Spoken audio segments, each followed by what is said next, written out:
மெக்சிகோல கார்ட்டல்ஸ் அதிக அளவுல இருக்கிறாங்க. இந்த கார்ட்டல்ஸ்லாம் வந்து பார்த்தீங்கன்னா, அவங்களுக்குள்ளேயே பெருமளவுல ஒற்றுமை இருக்காது. கேங் வார் மாரி அடிக்கடி நடந்துகிட்டே இருக்கும். ஒரு கேங் இன்னொரு கேங் அடிக்கிறது, இன்னொரு கேங் அடிக்கிறதுன்னு எப்பவுமே இருக்கக்கூடிய ஒரு விஷயங்கள் தான். ஆனா, சமீப காலமா இந்த கார்ட்டல்ஸ்குள்ள ஏதோ ஒரு விதமான ஒற்றுமை வருதே அப்படிங்கிறது போல, ஏதோ பேச்சுவார்த்தைகள்லாம் அடிபடுதே அப்படின்னு சந்தேகங்கள் இருந்தது. அத நம்ம ஒரு 7, 8 மாசத்துக்கு முன்னாடியே சொல்லியிருந்தோம். மேபி அமெரிக்கா கார்ட்டர்ஸோட ஒரு சண்டைய ஏத்து போராடி அவங்களோட மைட்ட காட்டி மெக்சிகோவ அனெக்ஸ் பண்ணலாம் அப்படிங்கிறது போல பல விஷயங்கள் நம்ம சும்மா பொருளையா பேசிட்டு இருந்திருப்போம். இது போலலாம் வதந்திகள்ங்க. இது போல செய்திகள் வந்தா எப்படி இருக்கும்ன்ட்டு. ஆனா இப்ப வந்து பாத்தீங்கன்னா, மெக்சிகோல வந்து கார்ட்டர்ஸ் இருக்கிறாங்க இல்லையா? இப்ப உண்மையாலுமே 2, 3 கேங் எல்லாம் சேர்ந்துட்டு மெக்சிகோவோட அ சின்சுவானா பேர் கொஞ்சம் கரெக்ட்டா தெரியல. அது வந்து பாத்தீங்கன்னா, அமெரிக்காவோட டெக்சாஸ் இருக்கு இல்லையா? ஸோ அதோட தெற்கு பகுதியில இருக்கக்கூடிய ஒரு பகுதி. மெக்சிகோட ஒரு பகுதி. So அது பெரும்பாலும் கார்ட்டர்ஸ் கிட்ட தான் இருக்கு மெக்சிகோங்கிறதே. பட் அங்க வந்து பாத்தீங்கன்னா, சில கும்பல்லாம் சேர்ந்துட்டு துப்பாக்கி எடுத்து ஃபயர் பண்ண ஆரம்பிச்சிருக்காங்க. சில பல விஷயங்கள் அதாவது அவங்க ஸ்ட்ரெங்தன் ஆயிட்டு இருக்காங்க அந்த பகுதியில அப்படிங்கிறத தெரிஞ்சுக்க முடியுது. பல கார்ட்டர்ஸ் தான் இப்ப கும்பல் கும்பலா சேர்ந்து சில கார்ட்டர்ஸ் மேல தாக்குதல் பண்ணி ஒத்து வராதவங்கள ரெடி பண்ணிட்டு இருக்காங்க போல தெரியுது. இப்ப இவங்க என்ன பண்ணியிருக்கிறாங்க அப்படின்னா, அந்த டெக்சாஸோட சில பகுதிகள்ல எங்களோடது, எங்களோட போர் தொடுத்து ஜெயிச்சுக்கிறாங்க. அது வந்து எங்களோட ஒரு பகுதி. நாங்க கிளைம் பண்றோம் அப்படிங்கிறது போல, இவங்க கிட்ட இருந்து கவுண்டர் கிளைம் வந்திருக்கு. கார்ட்டல்ஸ்லாம் போய் அமெரிக்கா கிட்ட மேட்ச் ஆக முடியுமா? அப்படிங்கிற கேள்விகள்லாம் இருக்கு. பட் ஆனா இப்போ அது அமெரிக்கா எப்படி டீல் பண்ணுவாங்களோ பண்ணிக்குவாங்க. இவங்களாலலாம் பெருமளவுல அமெரிக்காக்கு த்ரெட் அப்படிங்கிறது போல இல்ல. அமெரிக்கா நினைச்சாங்கன்னா, மேபி இது ஒரு சிவில் வார் மாரி இந்த சிரியால எப்படி நடக்குது, அது போல வேணா நடக்கலாம்.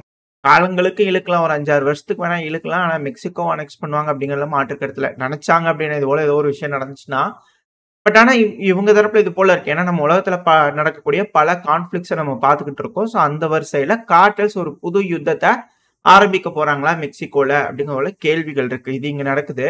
பட் ஆனா இப்ப வந்து பாத்தீங்கன்னா, அமெரிக்கால நியூ ஜெர்சியா இருக்கட்டும், பல ஏரியாக்கள்ல ட்ரோன்கள் பறக்குது.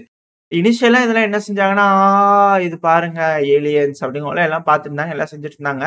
இதெல்லாம் கழுவி கழுவி ஊத்திட்டு இருக்கிறாங்க. ஏன்னா, அமெரிக்கால வந்து இந்த ட்ரோன வந்து அழிக்கவே முடியல. அதாவது ஆன்டி ட்ரோன் சிஸ்டம்லாம் இருக்கும் இல்லையா அமெரிக்கால. அமெரிக்காவோட ஸ்டாண்டர்ட்ஸ் எந்த அளவுக்கு அப்படிங்கிறது தெரியும். அது சிஎன்என்லாம் அசிங்கமா கழுவி ஊத்திக்கிறாங்க. ஏன்பா ட்ரோன் பறக்குது சுட்டு தர்றதுக்கு இது இல்லையா? என்னப்பா இது? அப்படிங்கிறது போல எந்த நாடுமே சேஃப் இல்லைங்க. ட்ரோன் வந்துருச்சு அப்படின்னா. ஏன்னா இப்போ இந்த ட்ரோனுங்கிறது சும்மா உதாரணத்துக்கு சொல்றேன். சைடுல ஒரு வீடியோ பதிவு லோட் ஆயிருக்கும். இது ரஷ்யால வந்து பார்த்தீங்கன்னா, ட்ரோன் டெக்னாலஜி அதாவது எப்படி செய்றாங்க பாருங்களேன். வெறும் மரக்கட்டைகள வச்சு ட்ரோனை எப்படி செய்யலாம் அப்படிங்கிற விஷயங்கள் வந்து ஓப்பனா எல்லாத்துக்குமே குடுக்க ஆரம்பிச்சுட்டாங்க. யார் வேணாலும் வீட்ல இருந்து ட்ரோன்கள் வேணுங்கிற மாரி டிசைன்லாம் செஞ்சுக்கலாம். எதுக்காக அப்டின்னா, ஒரு இடத்துல இருந்து இன்னொரு இடத்துக்கு பொருள தூக்கிட்டு போணும் அப்டின்னா, ஒரு 5 கிலோ, 10 கிலோ தூக்கிட்டு போணும் அப்டின்னா, வீட்ல ஷாப்பிங் காம்ப்ளெக்ஸ்க்குலாம் போயிட்டு வரும்போது எடுத்துட்டு வரணும்னா, கொஞ்சம் சிக்கலா இருக்கு தள்ளிட்டு போறது, ட்ராலி. நம்மளுக்கு ஒர்க் இருக்கு. இப்ப இது கூடயே பறந்து வருது அப்டிங்கும்போது, எடுத்து எடுத்து வச்சுக்கலாம். இது பாட்டுக்கு அப்படியே பறந்து நம்ம கூட வந்துகிட்டு இருக்கும். வேணுங்கிறதெல்லாம் எடுத்து வச்சுட்டோம்னா, நம்ம கூட பறந்து வரும். அது எவ்வளவோ மணி நேரம் இந்த பேட்டரி சைஸ் ஏன்னா இது வெயிட் இருக்கு இல்லையா? அதிகமான பேட்டரி வைக்கிறனால, அ ஒரு 1/2 மணி நேரம், 1 மணி நேரம் வரைக்கும் பறக்கும் அப்படிங்கிறதெல்லாம் சொல்லப்பட்டு அது எக்ஸாக்ட்டா தெரியல. ஆனா இது ரஷ்யால செய்யக்கூடிய ட்ரோன்கள். இதுபோல பல விஷயங்கள் செஞ்சுட்டு இருக்காங்க ரஷ்யால. நான் சும்மா உதாரணத்துக்கு எடுத்துட்டு வந்துர்றேன்.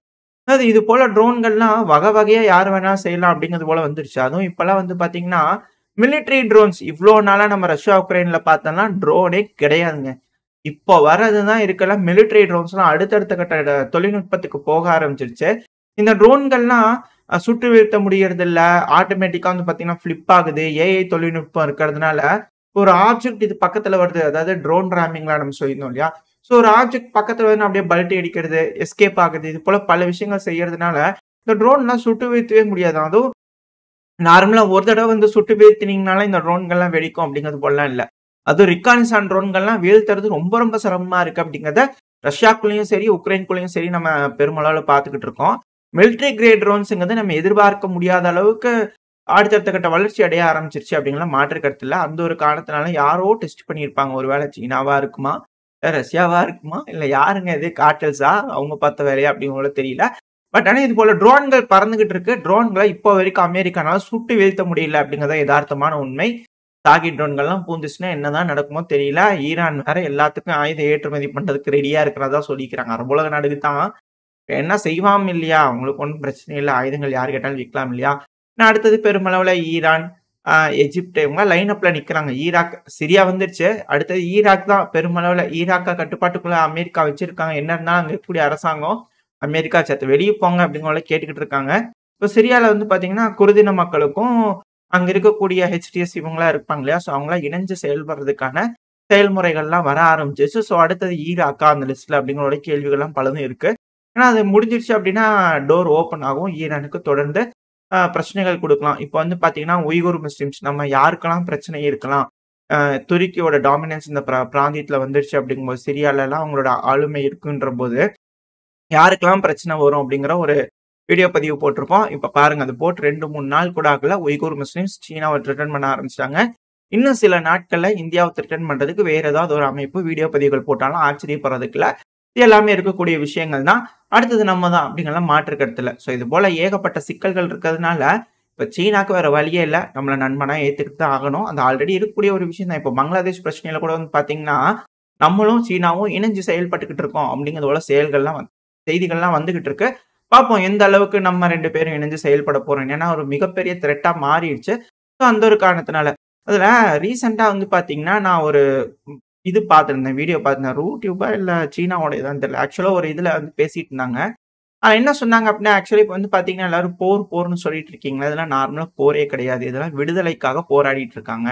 குறிப்பா யார் யாருன்னா, ஈரான், ரஷ்யா, இந்தியா, சீனா, நார்த் கொரியா இவங்க எல்லாருமே வந்து பாத்தீங்கன்னா, ஆப்பிரிக்கால இருக்கக்கூடிய நாடுகள் இவங்க எல்லாமே விடுதலைக்காக போராடுறாங்க. இது ஒரு ஃப்ரீடம் ஃபைட்டு. சும்மா டெரிட்டோரியல் கெயின்ஸ்க்காலாம் கிடையாது. இது ஒரு விடுதலைக்கான போராட்டம். ஒரு மாபெரும் போராட்டம் அப்படிங்கிறத போல பேசினாங்க. எனக்கு ஆச்சரியமா இருந்தது. ஏங்க எங்களுக்கெல்லாம் விடுதலை கிடைச்சிருச்சுங்க. என்னங்க பேசுறீங்க? விடுதலைக்கான போராட்டமா? அப்படிங்கிறது போல இருந்து. ஸோ அந்த டைம்ல அவங்க எக்ஸ்பிளைன் பண்ணும்போது, ஒரு நெறைய விஷயங்கள் சொன்னாங்க. அதெல்லாம் ப்ரொபகண்டாவா இருக்கும். பட் ஆனா ஒரு சின்ன விஷயம் மட்டும் சொல்லிறேன். என்னன்னா, ஒரு கட்டத்துக்கு மேல அமெரிக்காவோட எக்கனாமிக்கல் அ டிபெண்டன்ட்டா எக்கனாமிக்கல் வலைக்குள்ள நம்ம போய் எல்லா நாடுகளும் சிக்கிட்டதுனால, நம்மலாம் இப்ப விடுதலை வேணும்னு நெனைக்கிறோம். ஸோ அந்த ஒரு காரணத்தினால நாடுகள்லாம் விடுதலைக்காக போராடிட்டு இருக்காங்க. அப்படிங்கிறது போல கருத்துக்கள் முன்வைக்கப்பட்டுட்டு இருந்தது. எந்த அளவுக்கு விஷயங்கள் அப்படின்னு தெரியல. பட் ஆனா அவங்க சொல்ற பாயிண்ட் ஆஃப் வியூல யோசிச்சு பார்த்தா, ஒருவேளை நம்மலாம் ஃப்ரீடம்க்காக இப்ப சண்டை பிடிச்சுக்கிட்டு இருக்கோமா? உண்மையான ஃப்ரீடம் இதுக்கப்புறம் தான் வருமா நம்மளுக்கு? அப்படிங்கிற போல கேள்விகள்லாம் இருக்கு. எது எப்படியோ இது போல சில விஷயங்கள்லாம் பேசிட்டு இருக்காங்க.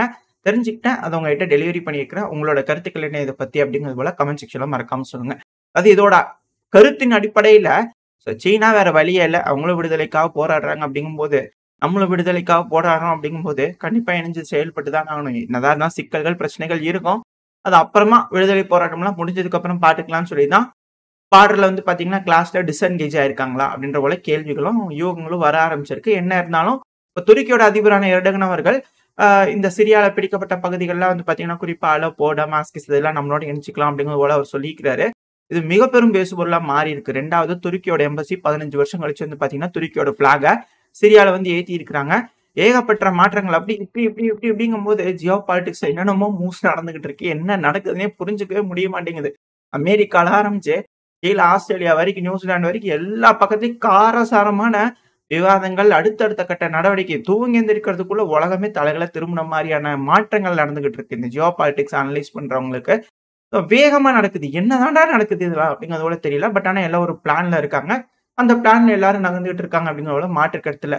அந்த ட்ராக்ல கரெக்ட்டா தான் போயிட்டு இருக்காங்க அப்படிங்கிறது போல. அடுத்தது அப்படியே ஈரோப்ல வந்துட்டோம் அப்படின்னா, ஈரோப்ல வந்து பார்த்தீங்கன்னா, கேஸ் பிரச்சனை பெருமளவுல இருக்கு. இப்ப துருக்கி வந்து பார்த்தீங்கன்னா, தனியா கேட்டிருக்கிறாங்க.